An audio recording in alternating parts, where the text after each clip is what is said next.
வணக்கம். Love marriage படத்தோட review பார்க்கலாம் வாங்க. இதில் வந்து பார்த்தீங்கன்னாக்கா, விக்ரம் பிரபு வந்து பார்த்தீங்கன்னா, ராமச்சந்திரன் கேரக்டரில் வந்து நடிச்சிருக்காரு விக்ரம் பிரபு. இவர் வந்து 33 வயசு இளைஞரா வந்து நடிச்சிருக்காரு. அவர் கல்யாணம் ஆகாம ஒரு 33 வயசு ஆகியும் வந்து பிஸ்னஸ்லையும் பெருசா சக்ஸஸ் ஆகாம, கல்யாணமும் ஆகாம, ஒரு இளைஞனோட வாழ்க்கை எப்படி இருக்கும் அப்படின்றத வந்து இந்த படம் வந்து ரொம்ப சூப்பராக வந்து சொல்லியிருக்காங்க. அதேமாதிரி அந்த பெருசா வந்து விக்ரம் பிரபுக்கு டயலாக்ஸ் அது மாதிரி ஆக்ஷன் அது மாதிரி சீக்வென்ஸ் இல்லைனாலும், தன்னோட அது 33 வயசு ஆயிடுச்சு, நமக்கு மேரேஜ் ஆகலைன்னா அவரோட உணர்வுகளை வந்து மையமாக வச்சு அவரோட நடிப்பு வந்து இந்த படத்துக்கு வந்து உயிர் கொடுத்துருக்குன்னு சொல்லலாம். ஏன்னா அந்த அளவுக்கு வந்து பார்த்திங்கன்னா அவரோட ஆக்டிங் வந்து ரொம்ப சூப்பராக வந்து இந்த படத்துக்கு பொருந்திருக்கு. அதேமாதிரி வந்து பார்த்திங்கன்னா, நாயகியாக வந்து நடிச்சிருக்க சுமித்ரா பட் அவங்க வந்து பார்த்திங்கன்னா ஒரு வித்தியாசமா வந்து அவங்களோட நடிப்பை வந்து வெளிப்படுத்தியிருக்காங்க. ரொம்ப சூப்பராகவே வந்து சுவாரஸ்யமாக அவங்களோட நடிப்பு வந்து ரசிக்கிற மாதிரி இருக்குது.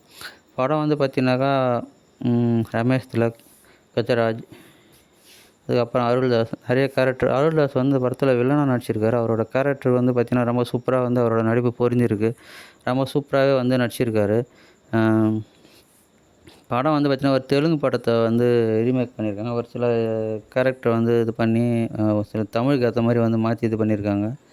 அசோகா வண்ணமுள்ளூர் அர்ஜுன் கல்யாணம் என்ற வந்து தெலுங்கு படத்தை வந்து இது பண்ணியிருக்காங்க. படம் வந்து பார்த்திங்கனாக்கா, படத்தோட கதைன்னு பார்த்திங்கனாக்கா, நிறைய பொண்ணு பார்க்குறாங்க.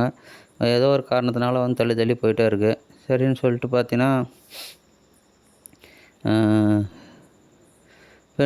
இது ஒரு பொண்ணை பார்த்துட்டு சுமித்ரா பட் அதாவது அம்பிகான்ற பொண்ணை வந்து பார்க்குறதுக்காக வந்து பார்த்திங்கனாக்கா, மாப்பிள்ளை வீட்டிலேருந்து கிளம்பி வருவாங்க.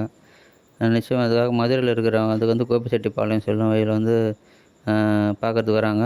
அங்கே கொரோனா காரணத்தினால வந்து என்ன பண்ணுறாங்க, அங்கேயே ஒரு சில வாரம் தங்க வேண்டியதாக போயிடுது. அப்படி தங்கும்போது வந்து பார்த்திங்கனாக்கா, அங்கே நடக்கிற ஒரு சுவாரஸ்யமான கதையை தான் வந்து பார்த்திங்கனாக்கா, கதைக்களமாக வந்து இது பண்ணியிருக்காங்க.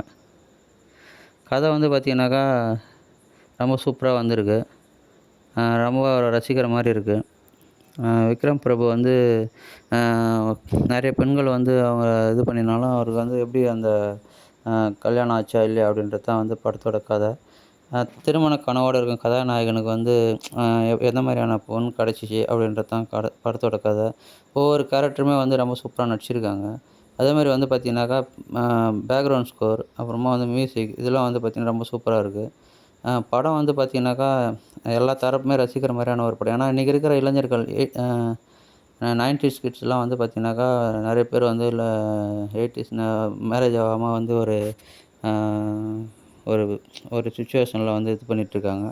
அவங்கலாம் வந்து ரசிக்கிற மாதிரியான ஒரு கதைக்களமாக இருக்குது. அதேமாதிரி வந்து பார்த்திங்கனாக்கா, ஹீரோயின் வந்து ஒரு இடத்துல சொல்லுவாங்க, அதாவது உனக்கான பொண்ணு ஒரு நிறைய பொண்ணை பாரு, ஆனால் டக்குன்னு ஓகே சொல்லிடாத. அதேமாதிரி உனக்கான பொண்ணு இது தான் அப்படின்றது தான், உனக்கு தோணுச்சுன்னா அந்த பொண்ணை விட்டுறாத அப்படின்ற மாதிரி ஒரு டயலாக்லாம் சொல்லுவாங்க.